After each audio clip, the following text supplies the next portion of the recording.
자, 오늘 이사야서 53장입니다. 53장 1절부터 6절까지 말씀, 오늘 요절 말씀으로 함께 나눕니다. 교독하겠습니다. 우리가 전한 것을 누가 믿었느냐? 여호와의 팔이 누구에게 나타났느냐?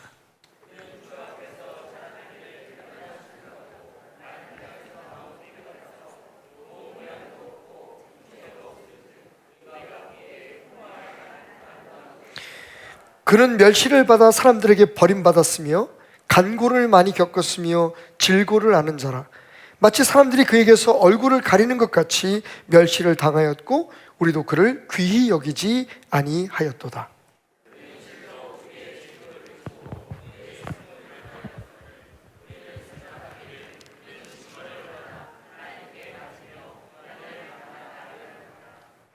그가 찔림은 우리의 허물 때문이요 그가 상함은 우리의 죄악 때문이라.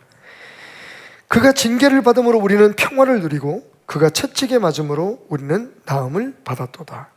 우리는 다 양 같아서 그릇 행하여 각기 제 길로 갔거늘 여호와께서는 우리 모두의 죄악을 그에게 담당시키셨도다. 아멘.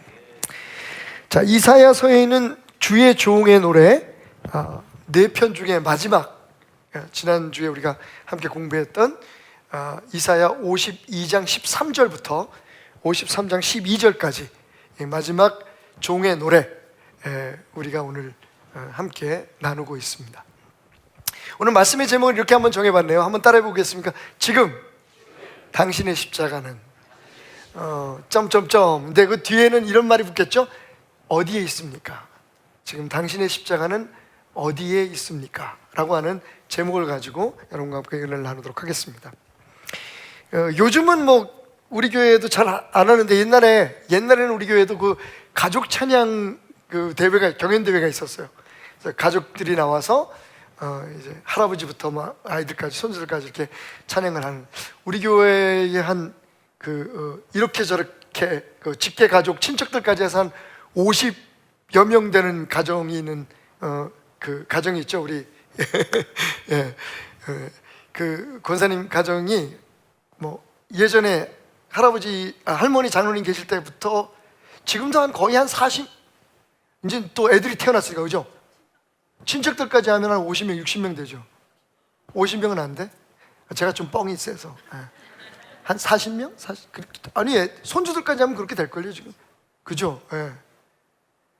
잘해야 됩니다. 저 집 빠져나가면 우리 교회는 무너집니다. 예전에 우리 찬양 집회하면 또 그 가정이 노래를 잘해요. 뭐 아시잖아요. 뭐 수경 권사, 후남 권사 뭐 다 노래들 잘. 그 진자격이 진짜 목소리가 너무 매력적이에요. 노래 공부도 안 했는데, 공부 안 했잖아요, 그죠? 나 지금 뭐 하고 있냐? 권사님하고 지금 무슨 대화하고 있냐? 근데 진자격 그 집사가 너무 목소리가 좋아가지고 항상 이렇게 솔로 할 때마다 가끔 하면 제가 굉장히 아니, 돈 주고 공부하면 자기 처제보다 훨씬 잘한다니까. 후남이보다 후남이 맞나? 없지. 조심해야 돼, 하여튼.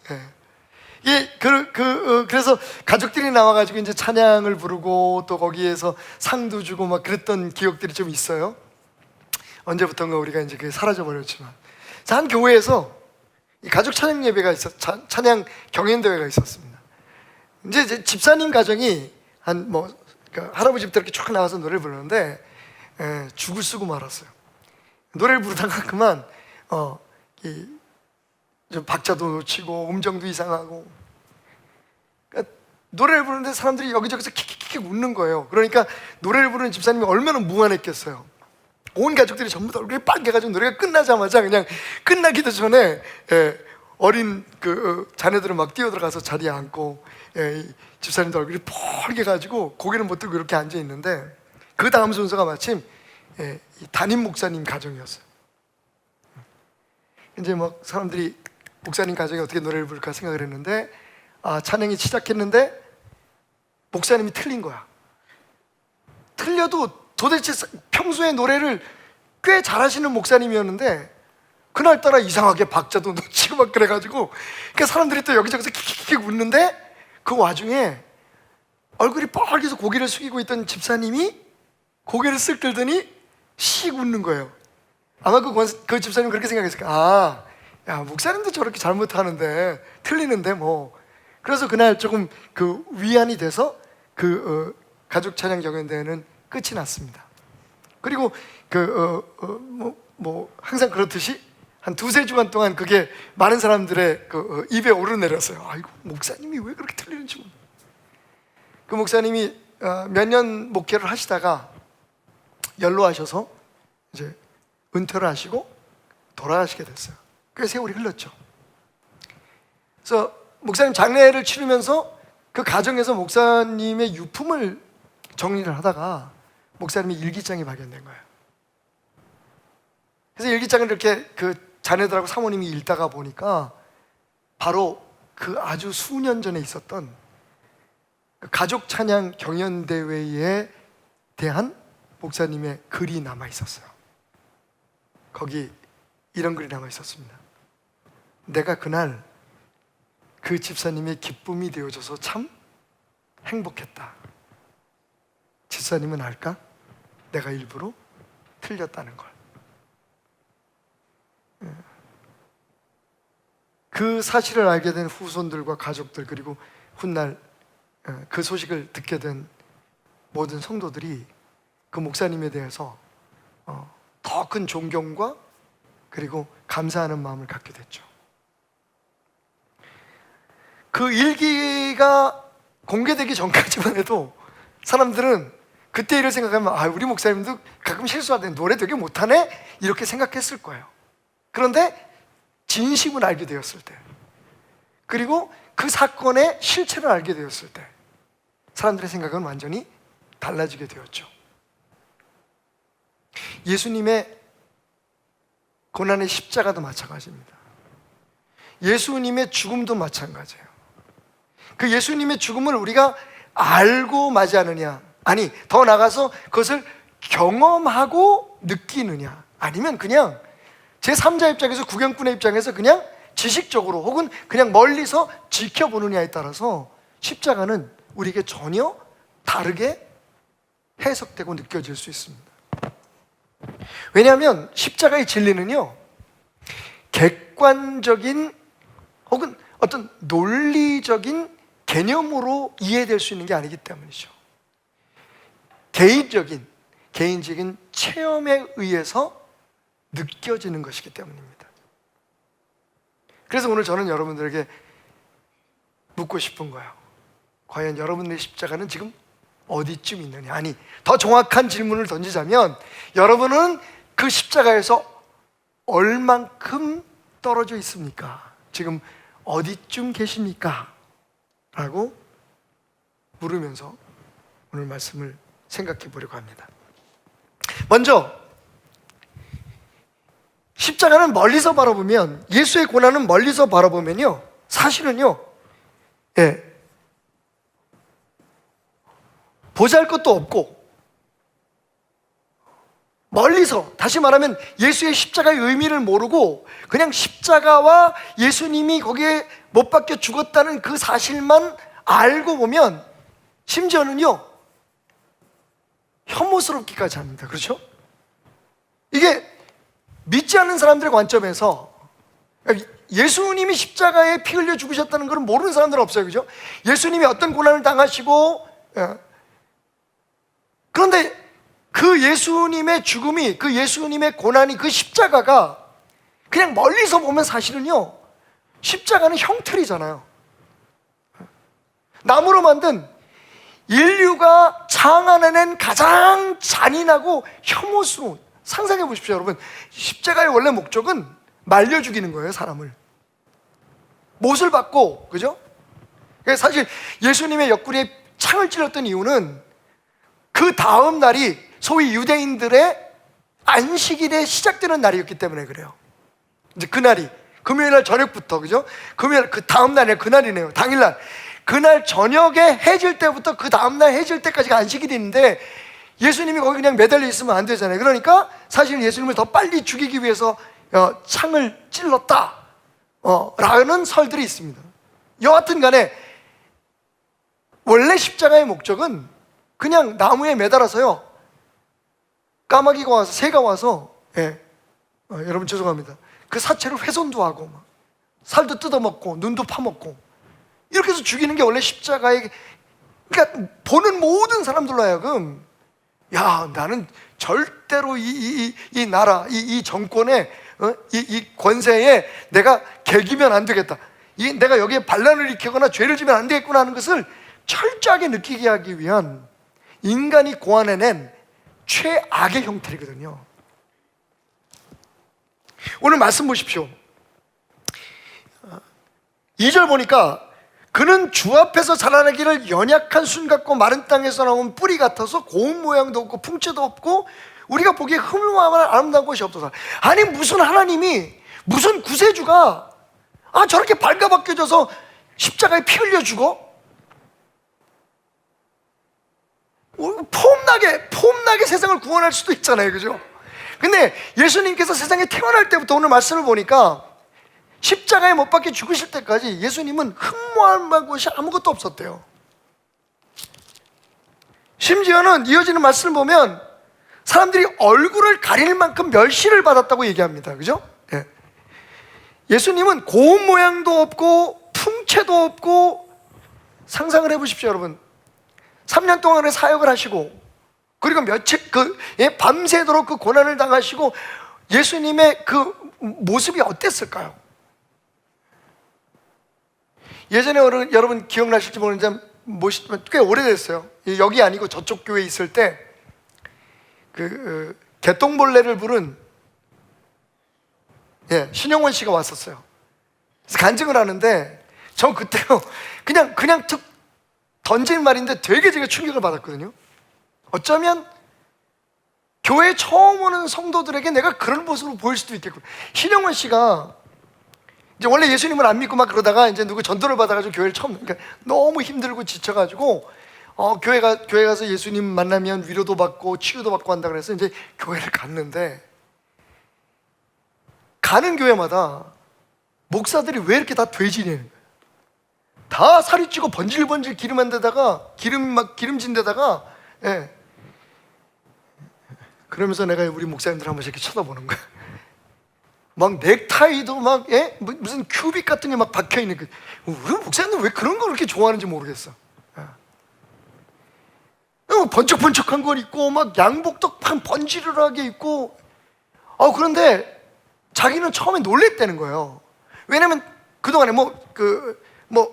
이 신영원 씨가 여러분 알다시피 통기타 가수고 그런 분들이 대부분 약간 좀 개방적이고 좀 진취적인 진보적인 그런 생각들을 많이들 가지고 있잖아요. 그러니까 자기가 생각했던 예수, 자기가 그 학생 시절에 대학교 다니면서 그 많은 사람들과 함께 대화를 나눴던 그 예수는 정말 가난하고 아픈 병자들을 위해서 사역하고, 자기 집도 없고 당연히 차도 없고 그때는 차도 없었겠지만 되게 최최하고 소박한 모습일 것 같았는데, 그 예수님의 종이라는 사람들이 보니까 전부 다 비룩비룩, 이제 그렇게 표현한 거죠. 다들 살이 쪄가지고 돼지들이라는 거예요. 얼굴도 번지르르 하고. 그래서 자기는 처음에 잘못 찾아왔구나 하는 생각을 가졌대요. 차라리 절에 나갈까? 근데 절에 안 가길 잘했죠. 스님들도 번지르해요. 요새는 막, 야 스님 여기 얘기하면 안 돼. 내가 여기 어디라고 얘기 안 해. 여기 경국사 주지 스님은 제가 경국사라고 얘기 안 했어요. 바로 요 뒤는 차가요. 제 차보다 더 좋아. 여러분 이게 뭐지? 처음엔 그렇게 생각했다는 거예요. 이제 물론 이제 신앙이 생기고, 내가 바라볼 게 목사님이 아니고 내가 바라볼 게 교회의 규모가 아니고 예수님이고 내가 만나야 될 게 예수님이구나라고 생각하고 이제 그 깨달음을 갖게 될 때부터 자기 마음속에 안정이 왔는데, 그 전까지는 교회를 뛰쳐나가고 싶더래요. 아니 어떻게 저렇게 살지 주의 종들이?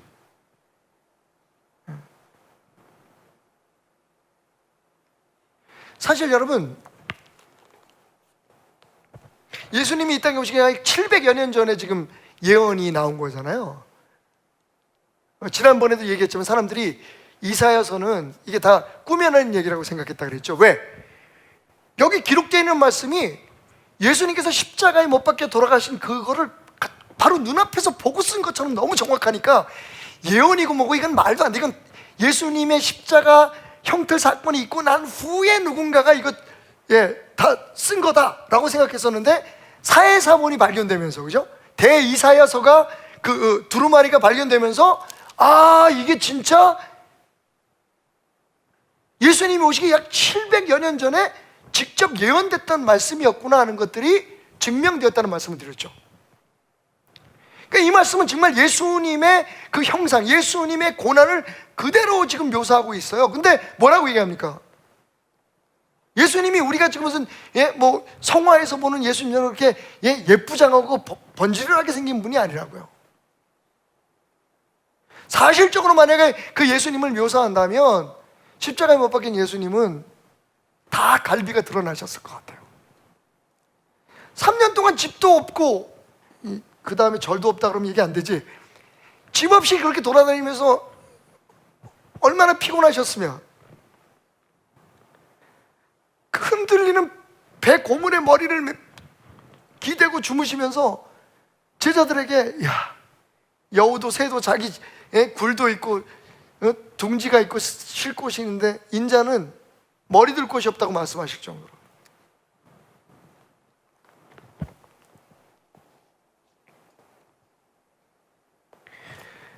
그러니까 사실은 세상 사람들이 볼 때도 이게 예수의 모습이 아닌 거예요. 아니 무슨 세상을 구원하겠다는 메시아가 십자가에 저주받은 사람의 자리에서 발개 벗겨져 가지고 그러고 죽어. 십자가의 의미를 모르면 예수님의 십자가는 그냥 말 그대로 너무 보잘것없는 짝대기 2개 겹쳐놓은 거죠 뭐. 아니 더 나아가서 정말 혐오스러운 그런 형벌의 자리인 거예요. 그래서 지금도 그 주님의 사랑을 경험하지 못한 사람들은 기독교를 이해를 못하는 거예요. 십자가를 이해를 못하는 거예요. 그런데 그랬던 우리들이 십자가에 다가가서, 그죠? 십자가에 다가가서 그 십자가를 가까이에서 느끼는 은혜를 받게 되었습니다. 누구의 전도를 받았든지 아니면 우리 스스로 찾아왔든지 중요한 건 주님께서 우리를 부르셨다는 거예요. 그래서 마침내 우리가 십자가에 가까이 다가서게 됐고 그 십자가를 느끼기 시작하니까 그렇게 보잘것없어 보이고 심지어는 혐오스러워 보였던 그 십자가가 어떻게 바뀌게 되냐면요, 그것이 대속의 은혜와 그리고 무엇보다도 화해의 축복의 상징이라는 것이 보이기 시작했죠.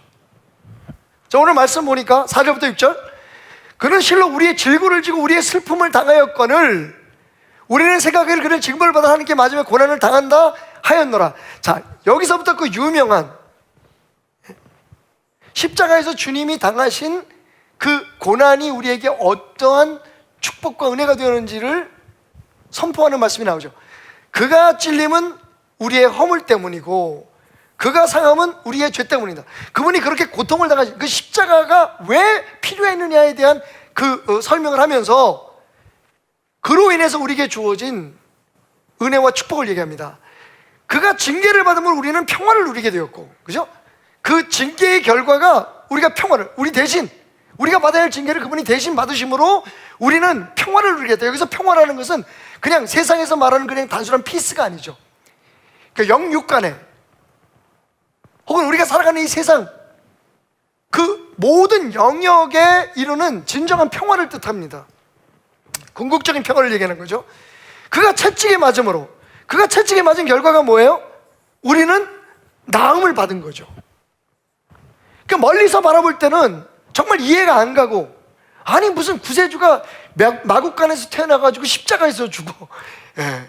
이건 뭐 정말 상상을 초월하는 적어도 우리 인간이 스스로 구세주가 될 수 있는 능력이 있고 하나님이 될 수 있는 능력이 있다면 절대로 택하지 않을 길을 예수님은 선택하신 거예요.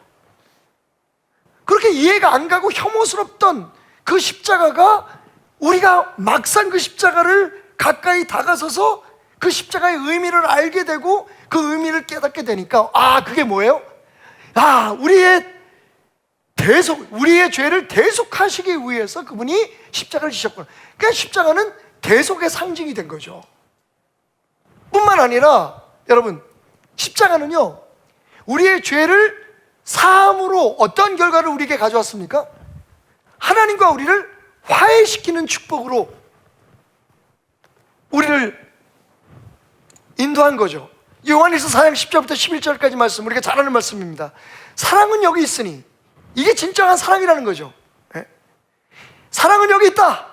우리가 하나님을 사랑한 것이 아니고 하나님이 우리를 사랑하셔서, 십자가는요, 하나님이 우리를 먼저 사랑하셨다는 증거인 거죠. 사랑하셔서 어떻게 했다고요? 우리의 죄를 속하기 위하여 화목제물로 그 혐오스럽고 그 잔인해 보이고 이해할 수 없었던 그것이 사실은 하나님의 사랑이었다는 거예요. 그런데 왜 그런 사랑을 우리에게 보여주셨을까요? 그 사랑으로 말미암아 우리가 서로 사랑할 수 있게 하셨다는 거예요. 그러니까 하나님과 우리를 화목케 하시고, 화목제물로 그 아들을 주셔서 하나님과 우리를 화목케 하시고, 오늘 요한의 뒷부분의 고백을 보면 그 하나님과 화목된 그 사랑으로 우리가 서로 화목하게 할 수 있도록, 그 사랑을 배우고 그 사랑을 실천해서 우리 삶 속에 화목을 누릴 수 있도록. 여러분, 화목한 그 결과가 뭐예요? 평화예요, 평화. 그게 평화인 거죠, 그죠? 사람과 사람 사이에 거리끼고 상처받았던 마음이 서로 반목하고 서로 미워하고 증오하는 마음이 사라져버리는 것, 서로 화해하는 것, 그리고 무엇보다도 하나님과 우리 죄 지은 인간 사이에 십자가로 인해서 화목함, 그 아들의 죽음으로 인해서. 여러분, 십자가는요, 그렇게 가까이 가서 직접 느끼게 되면 그 십자가의 진정한 의미를 알게 되는 거죠. 그 십자가의 의미가 뭐라고요? 대속인 거예요. 그리고 그것이 화목인 것입니다. 그런데 한 걸음 더 나가서 마침내 그 십자가를 우리 어깨에 지게 될 때, 왜? 예수님께서 뭐라고 말씀하셨어요? 십자가는 그냥 우리가 그 의미를 알고 그 십자가의 은혜에 감사하고 그것의 사랑을 느끼는 것에서 끝나는 게 아니라, 주님은 한 단계 더 나가서 뭐라고 말씀하시냐면 그 십자가를 지고 따라오라고 말씀하셨어요. 이에 예수께서 제자들에게 이르시되 누구든지입니다. 예외 없이 누구든지 나를 따라오려거든 자기를 부인하고 자기 십자가를 지고 따를 것이다. 그러니까 십자가는 그냥 우리가 십자가는 나의 죄를 대속하시기 위한 하나님의 사랑이었구나, 그것으로 말미암아 우리가 하나님과 화목됐구나, 나가서 우리가 영원한 생명을 얻게 되었구나 라는 것을 느끼고 깨닫는 데서 끝나면 안 됩니다.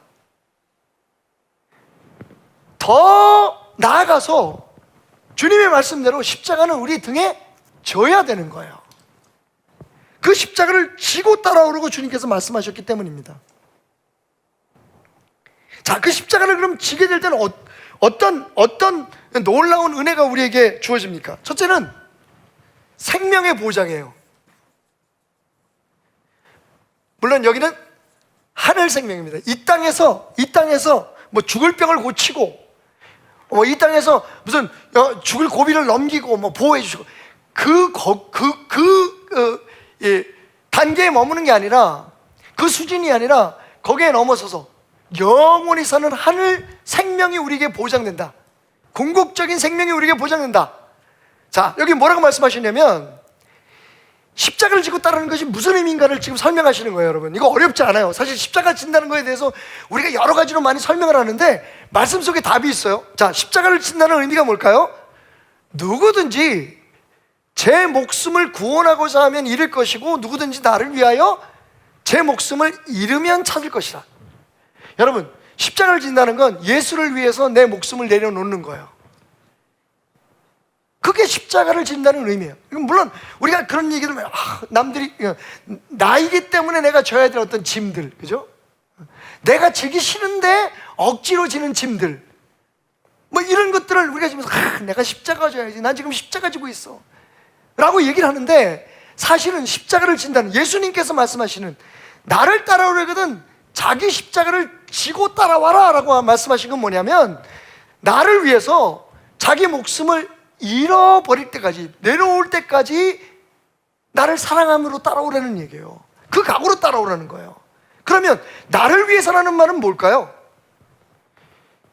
그리스도의 영광을 위해, 그리스도가 이 땅에 오신 그 목적, 그리고 그분이 이 땅에 오셔서 우리에게 주신 말씀, 그런 것들을 살아내고 그 예수 그리스도를 드러내고 영광을 돌리는 삶을 사는 게 예수를 위해서 사는 거예요. 그리고 그것을 위해서 세상에서의 이익과 세상에서의 유익과 내 생명까지도 내어놓을 수 있는 것.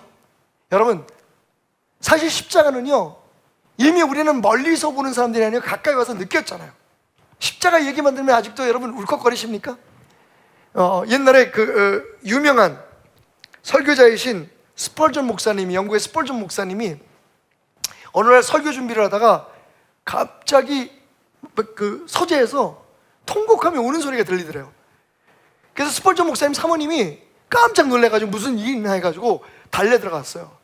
그러니까 목사님이 그 책상에 성경을 펴놓고 그 성경에 그냥 눈물이 뚝뚝뚝뚝 떨어지는데 막 통곡을 하면서 가슴을 치고 있더라는 거예요.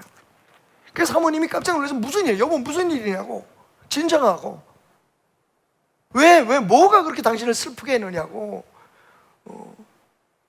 물어봤더니 스펄전 목사님이 이렇게 말씀하셨대요. 여보, 언제부터가 내가 십자가를 생각하는데 눈물이 안 나와. 언제부터가 내 입에서 십자가라는 말이 나오는데 내가 너무 냉랭하게 그 십자가를 바라보고 있더라고. 말씀을 보다가 십자가라는 글자를 봤는데, 크로스라고 하는 글자를 봤는데 내 마음이 움직이지 않는 거예요, 여보. 그게 너무 슬프고 그게 너무 부끄럽고 미안해서 주님 앞에, 그래서 내가 이렇게 통곡하고 있어 라고 얘기를 했다는 거예요. 이제 우리는 십자가를 귀에도 달고 가슴에도 달고 심지어는요 아주 지워지지 않게 타투를 그냥 문신을 해가지고 십자가를 막, 근데 그 십자가 좋아하시는 분들은 전부 다 이게 형님 이러는 분들이더라고 보니까 막 다. 우리나라는 별로, 우리나라는 무슨 용인이 뭐 이런 거 하잖아요. 되게 재밌는 게 이 캘리포니아 쪽에 가면 그 멕시코 쪽에서 오신 그 좀 거칠게 사시는 형님들이 좀 계세요. 이분들은 자기네들이 캐톨릭이니까 그런지 모르지만 다 막 보면 팔뚝이나 이런 데 다 십자가, 막 성모 마리아, 심지어는 예수님, 그 왜 옛날에 그 예수님 그 좀 약간 촌스러운 그 초상화 있잖아요. 이렇게 예수님 그려져 있고 이렇게 심장 하트 이렇게 빨갛게 그려져 있는 그런 거 막 여기다 문신하고 다녀요. 여러분, 우리에게 있어서 십자가는 예수를 위해서 우리가 얼마든지 이 세상에서 내가 바라고 소원하고 원하는 것들을, 내 욕심과 나의 욕구들을 내려놓고 죽일 수 있다라고 하는 고백인 거예요. 그게 십자가를 지는 거예요. 그냥 십자가로 인해서 내가 구원받았다. 우리 항상 이 고난 주간이 되면 이 말씀 계속 서로 나누잖아요, 그죠? 그 찔림으로 내가 나음을 입었고, 그 채찍에 맞음으로 내가 평화를 누리고. 여러분, 그걸 느끼는 것에서 끝나면 안 돼요. 내가 받은 은혜만 생각하고 내가 누리는 것만 생각하는 게 아니라, 십자가는 주님께서 우리에게 지라고 하신 거예요. 나를 위해서 포기할 줄 알고, 나를 위해서 버릴 줄도 알고, 나를 위해서 희생할 줄 아는 자, 그에게는 뭐가 보장된다고요? 생명이 주어진다. 왜? 죽고자 하는 자는 살 것이다. 제 목숨을 구원하고자 하면 잃을 것이고, 누구든지 나를 위하여 목숨을 잃으면 어떻게 된다고요? 찾을 것이다. 하늘 생명이 무엇으로 보장됩니까? 십자가를 지는 삶으로 보장되는 거예요. 예? 내 욕구와 욕망, 내 세상에서의 나의 소망을 거스러서 어찌하든지 예수 그리스도의 말씀을 따라 살고 주님의 영광이 드러나는 삶을 살기 위해서, 여러분, 우리가 우리의 욕구와 욕망을 거슬린다는 건 뭐예요? 참고 인내하고 스스로 손해보고 양보하고 희생하고 용서한다는 뜻 아닙니까? 그게 예수님의 뜻이잖아요. 그렇게 살아가는 자는 어떻게 된다고요? 목숨을 찾을 것이다. 이 땅에서의 목숨만 얘기하는 게 아니에요. 영생이라는 건, 여러분, 사실은 우리가 요새 복음이 굉장히 보네포 목사님 얘기하는 것처럼 되게 값싼 복음이 되어버렸어. 그래서 누구든지 예수를 믿는다고 고백만 하면 구원을 받는다. 사실은 사형리라든지 우리가 복음을 제시하는 그런 툴들이, 복음을 전하는 그런 여러 가지 프로그램들이 굉장히 복음 전도하는데 도움이 된 건 맞아요. 그런데 여러분, 거기서 멈춰버리면 안 돼요. 그래서 내가 죄인이었구나, 내가 예수를 믿어서 내가 영원한 생명을 얻기를 원합니다라고 고백한 사람이 있으면 그 다음부터는 십자가를 지는 걸 가르쳐야 되는데, 교회에서 십자가 지는 걸 안 가르쳐. 왜? 설교자들이나 지도자 자체들도 십자가 지는 걸 원치 않아. 힘들게 사는 걸 원치 않아요. 뭐 예수님 뜻대로 산다는 게 꼭 힘들게 산다는 건 아니지만, 그런데 여러분, 우리가 부정할 수 없는 게 뭐예요? 신용원 씨가 본 것처럼 그렇게 기름지게 배 빵빵 다니면서 좋은 차 타고 다니면서는 사실은 주님의 뜻대로 살기가 쉽지 않아요. 저는 지금 좋은 차 탄다는 걸 뭐라고 얘기하는 게 아니에요. 왜냐면 내 차가 좋은 차니까. 문제는 뭐냐 하면 왜? 라는 질문들이 항상 던져져야 되는 거잖아요. 그게 자기를 과시하고 나는 이런 큰 교회에 내가 목사야, 뭐 나는 목사다, 그런 것들을 과시하기 위해서라든지. 사실 여러분, 십자가를 지는 삶은 절대로 편안하고 안락한 삶이 아니에요. 먹고 싶은 것도 사실은, 제가 이제 식탁에서 우리 손주들에게 이제 기도 가르치기 위해서 이제 돌아가면서 기도를 하는데, 우리 라미는 아직 마음이 안 열렸어요. 그래서 자기는 절대로 기도를 안 하는데, 그러니까 대표 기도를 안 하겠다는 거죠. 식사 기도를. 아직 어려서 그런 것 같아요. 뭐 좀 창피하기도 하고 그런가 봐. 근데 라엘이는 종종 자기가 기도를 하겠다 그래요. 그리고 기도도 잘해요. 우리 가족들이 항상 오래오래 같이 살게 해주세요. 뭐 아빠가 오늘 지금 예배 인도하고 있는데 아빠 예배 인도 잘하게 해주세요. 아빠가 걱정되나 봐. 할아버지를 위해서 설교 잘하게 해달라고 기도한 적은 없어. 예. 그리고 아이들이 기도가 끝나면 제가요 꼭 빼놓으면 같이 아이들한테 다시 기도를 시키는 부분이 있어요. 그게 뭔지 아십니까? 우리가 이렇게 잘 먹고 편안하게 사는 이 순간에도 세계 곳곳에 먹을 것이 없어서 죽어가는 아이들이 있다는 것, 하나님 그거 잊지 않게 해달라고. 여러분, 선교 교육은 식탁에서부터 시작돼야 돼요. 상상해 보십시오. 저는 한 2, 3주만 고기를 안 먹으면 귀역질을 합니다. 제가 약간 육식동물이에요. 육식인간이에요. 죄송합니다. 그래서 한참 집사람이 고기를 안 해주는 거야. 당신 생각에서는 건강을 위해서 그런다고 하는데 나는 먹어야 사는 사람이거든. 근데 이제 최근에 또 뭐 어떻게 마음의 변화가 오셨는지 또 매일 또 어디 가서 뭐 어디 코스트코인가 거기 가가지고 고기를 그냥 이만큼 사왔다고 싸게 그래가지고 여러분 생각해 보십시오. 저보다 연세 많으신 분들도 계시고 젊은 분들도 계시지만 예전에 고기 먹는 거 우리 만만치 않았잖아요, 그죠? 1년에 한두 번 먹었어요. 요번에도 이제 성탄 전날 우리 장로님들이 오셔가지고 목사님 성탄 전날 우리 또 성도들 고기 대접해야죠. 그래서 예, 1년에 몇 번 먹는 건데 먹어야죠. 사실 교회에서 몇 번 먹는 거지 집에서는 자주들 드시죠? 예. 지금요 우리 다 잊어버렸어요. 옛날에 우리가 어떻게 살았는지. 예전에 제가 어렸을 때 방 한 칸에서 우리가 6 식구가 같이 살았어요. 처음 교회 지었을 때 그 밑에 우리 사택이 있었거든요. 방은 사실 2칸인가 있었는데 연탄 아끼느라고 그때는 진짜 왜 그렇게 사는지 몰라. 방 한 칸에서 아버지, 어머니, 그리고 우리 내 사남매 해서 6 식구가 같이 그렇게 이불 덮고 산 적이 있었어요. 지금요?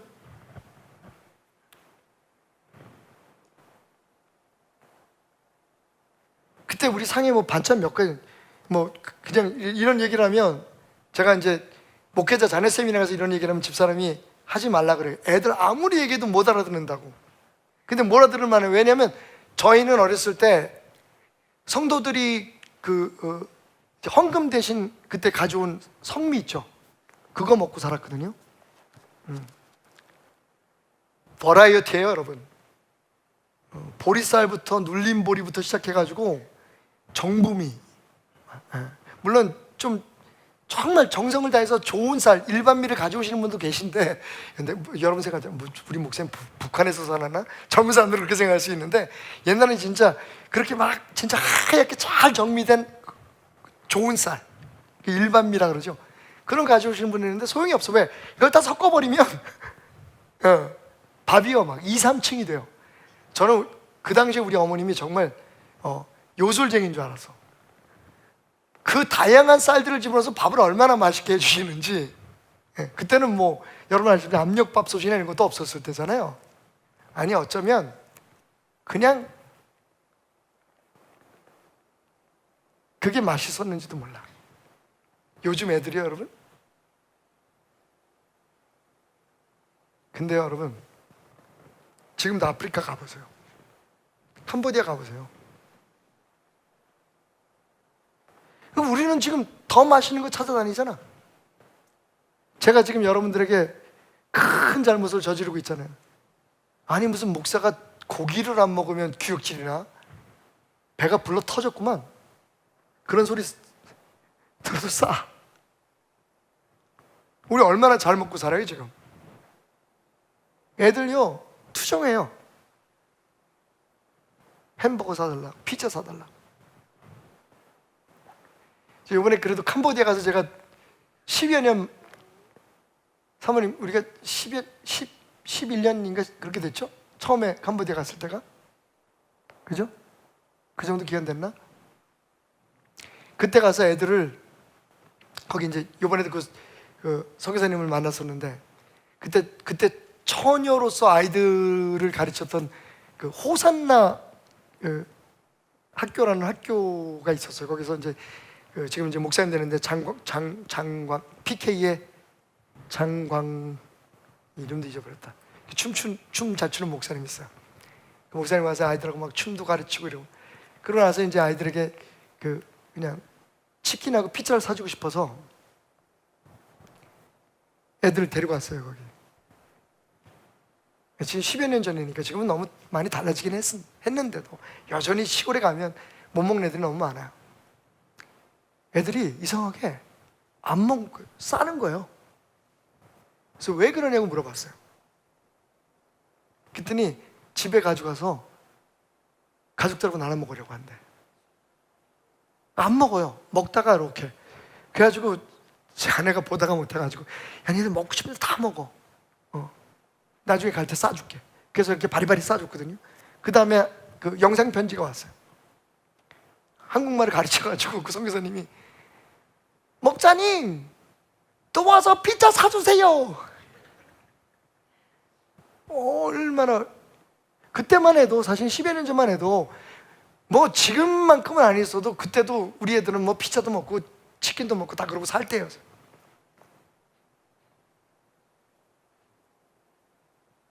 막 진짜 똥물이 막 찬데 맨발 벗고 다리 걷고 건너가가지고 그 수상가옥이죠. 물 위에 떠 있는 집 위에 지은 집 위에서 집도 고쳐주고 이제 그런 프로그램들이 있어가지고 그거 하면서 잠깐 식사를 하려고 앉아서 햄버거를 바닥에다 놔놨는데 순식간에 개미들이 막 벌레들이 달라붙어가지고요. 근데 애들이 그걸 먹어요. 그 우리가 어떻게 안 먹어? 그래서 그 막 털어내면서 먹는데 진짜 상상 못할 일이 벌어져요. 나는 여태까지 태어나서 쥐새끼가 그렇게 큰 쥐새끼 처음 봤어. 진짜 이 조그만 강아지 새끼만한 게 그게 수산가옥이니까 여러분, 수산가옥인데 저는 예수님만 무리를 걷는 게 아니라는 걸 그때 알았어요. 닭들이 그 무리를 걸어가는데, 왜냐하면 거기에 막 그 쓰레기들 막 거기서 막 볼일 보시고 낸 그런 그 오물들이 막 그 무리에 떠 있었어요. 그러니까 닭들이 무리를 걷더라고. 할렐루야. 근데 거기서 어디선가 반쯤 물에 적은 쥐새끼가 나오는데, 진짜 이만한 쥐가, 우리가 그 개미 막 털면서 이렇게 햄버거를 먹고 있는데, 그때 이제 극동방송 팀하고 같이 갔었는데, 이 쥐가요 냄새를 맡았는지 우리가 밥을 먹는데 막 그 햄버거를 먹는데 지나가는 거야. 기가 버려서. 진짜 아무리 제가 사실은 선교지 가면 되게 비유가 좋아요. 못 먹는 음식이 없는데 진짜 못 먹겠더라고. 여러분 상상을 해보세요. 제가 쥐띠인데도 그 쥐새끼 보고 못 먹었다니까. 아무 상관없어. 제가 진짜 웬만한 데서는 어떤 음식이 있는지 다 먹어요. 근데 그날은 먹다가 엉엉 울었다니까. 뭔 얘기나 하나 생각하시겠지만 여러분, 그래서 제가 아이들한테 기도시킬 때 꼭 그렇게 해요. 내가 지금 먹는 음식은 나 혼자만을 위한 음식이 아니다. 그래서 아이들 손 얹고 기도하면서 이 아이들이 하나님 이렇게 축복으로 주신, 또 우리 베들교회 성도들의 정성으로 이렇게 먹여주신 이 음식을 먹고 나중에 수백 명, 수천 명의 사람들에게 은혜를 베풀어 줄 수 있는, 그 받은 은혜를 잊지 않는 사람들이 되게 해달라.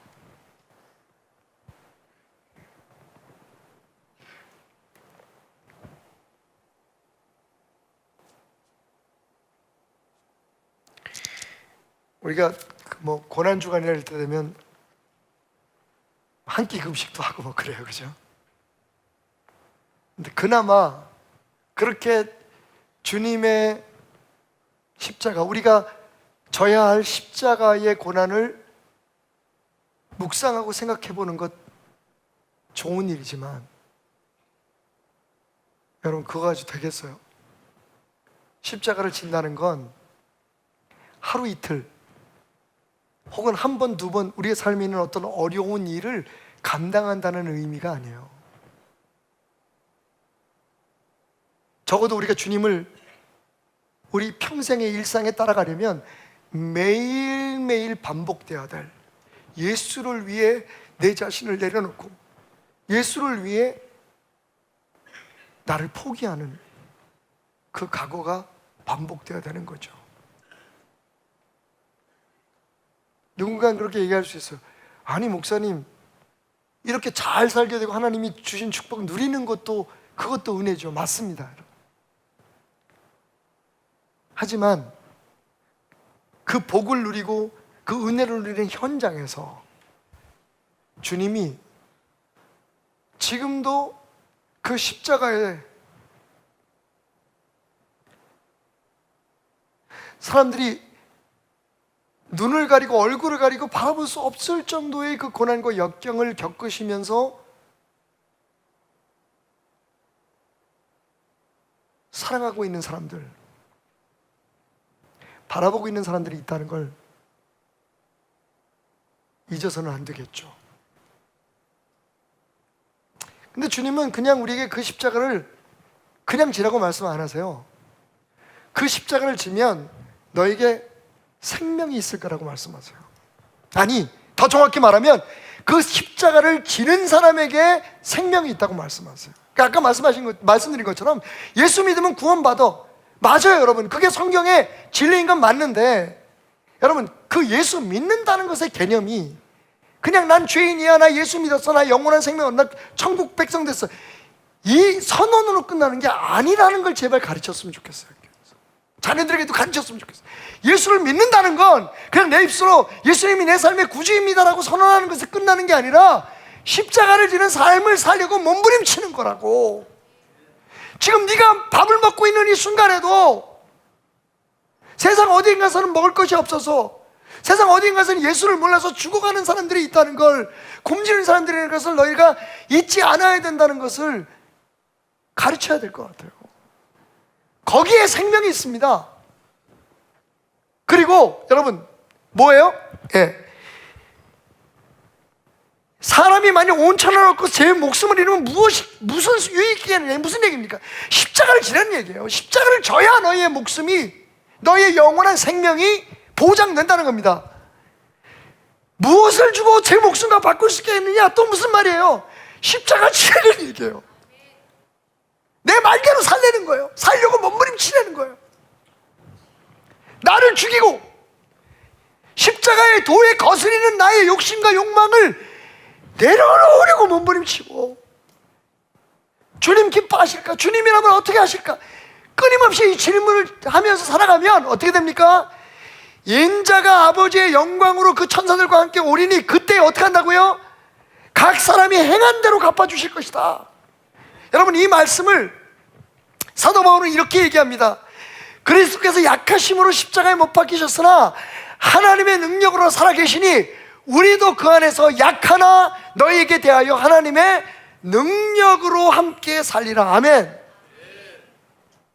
교회가 강해지고 교회가 돈 많아지고 힘이 써지는 게 하나님의 능력을 나타내는 방법이 아닙니다. 오늘 끊임없이 성경은 우리에게 더 낮아지고 더 약해지고, 아니 더 약한 척하라고 말하는 거예요. 우리 힘 있어요, 그죠? 세상으로 볼 때 우리가 쪽팔리게 뭐 없는 사람들이 아니에요. 우리 교회 뭐 박사도 있고 뭐 꼭 그게 좋은 건 아니지만 부자도 있고 다 있어요. 하지만 여러분, 그걸 가지고 하나님의 능력을 나타낼 수는 없다는 겁니다. 3월 7일 날 지금 우리가 첫 번째 그 베델 중고등학교 졸업식을 준비하고 있어요. 지금 벌써 저는 가슴이 두근거려요. 이 아이들이 다 어떤 애들입니까, 여러분?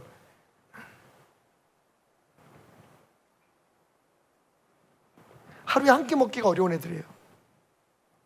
그런 애들 기숙사에다가 내려놓고 우리 뭐 장로님들 가정에서 헌금한 걸로 기숙사도 세우고, 거기서 아이들 또 뭐 연로하신 목사님이 지금 90세가 더 넘으신 목사님께서 당신이 은퇴하면서 받은 모든 이 연금을, 그 교회에서 받은 퇴직금을 거기 땅을 사주셨어요. 우리는 거기 건물만 진 거야. 그것도 뭐 한두 동 정도. 거기서 아이들이 먹고 공부하고, 밤에 전기가 들어와서 밤에 공부하고, 이거 전부 다 여러분 있는 사람들이 보내서 되는 것들이 아니에요, 여러분. 어떤 사람이, 돈 많은 사람이 막 그냥 뭘 해서 한 거 아니에요. 그 목사님도요, 젊었을 때 평생을 당신이 말씀에 양복쟁이를 하셨대요. 그 재단사 하시고, 그 옷 만드시는 일을 하시다가 늦게 목사님 되신 거예요. 그러니까 당신 재산이 좀 있었고, 거기다가 이제 그 목포 쪽에서 하시는 목사님이니까, 내가 어딘지 잘, 군산인가 목포 그쪽이죠, 그죠? 근데 어르신이 기가 막혀서, 저도 그 나이에 좀 그러고 다녔으면 좋겠는데 하나님 도와주세요.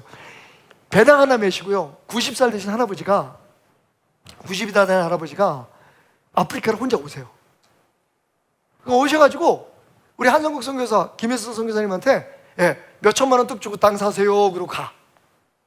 거기에다가 우리가 교회도 짓고, 거기다가 우리가 학교도 진 거예요. 무슨 그 대기업에서 무슨 돈 많은 사람들이 지금 하는 일들이 아니에요. 캄보디아도 마찬가지고. 사실은 하나님은요, 약한 것에서 하나님의 능력을 드러내시기를 원하시고, 정말 하나님이 하셨구나, 세상이 이렇게 외치게 할 수 있을 만큼 정말 작은 자들을 통해서 역사하시는 거예요. 오늘 말씀하신 사도 바울이 약할 게 아무것도 없는 사람이에요. 그런데 뭐라고 말합니까? 우리도 그네 안에서 약하나. 여러분, 사도 바울이 왜 약한 사람입니까? 집안 좋지요, 학벌 좋지요. 그냥 거기서 그대로 예수 믿는 사람들 쫓아다니면서 잡아서 죽이는 역할만 잘했어도 그는요 유대교 안에서 최고의 지도자가 될 수 있는 능력이 있었던 사람이에요. 스스로 약해진 거예요. 스스로 약하게 되기를 원했던 거예요. 높아지려고 안 하고, 뭐가 되려고 안 하고, 과시하려고 안 하고, 자기가 약해짐으로 어떻게 하나님의 능력이 드러나도록. 와, 저렇게 약한 사람들, 저렇게 없는 사람들, 저렇게 스스로 겸손한 사람들 통해서 하나님께서 이렇게 역사를 하시구나. 그게 정말 하나님의 나라, 하나님의 역사, 그게 십자가를 지닌 사람에게 보장되는, 할렐루야, 영광의 보증이에요. 그리스도와 함께 죽었으니 또한 그리스도와 함께 살리라. 십자가를 우리가 지면 십자가에서 부활하셔서 모든 이름에 뛰어난 놀라운 이름, 그 영광을 누리신 그리스도의 영광에 우리가 동참할 수 있을 것이라고 주장하는 게 성경이에요. 십자가를 안 지면 그 축복은 없어요. 십자가를 그냥 멀리서 바라보거나 혹은 십자가를 붙들고 그냥 감사합니다라고 느끼는 것만은 부족해요. 십자가를 져야 합니다. 저는 이 십자가를 지라는 개념을 지금 우리의 삶에 적용을 한다면 그 십자가를 가슴에 품으라고 말씀드리고 싶어요. 그 말이 그 말이야. 그냥 등에 지는 것이 아니라, 짐이 아니라 이제는 그 십자가가 우리의 삶의 모든 것의 동기가 되고 우리의 삶의 모든 것의 원인이 되어야 되는 거예요. 그러니까 십자가를 가슴에 품어라. 말씀을 정리합니다.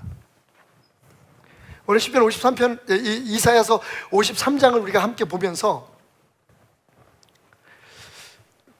저는 새로운 하나의 묵상을 하게 돼, 깨달음을 갖게 됐어요. 그게 뭐냐면 예수님께서 사탄에게, 마태복음 4장은 사탄에게 그 시험을 당하시고, 그죠?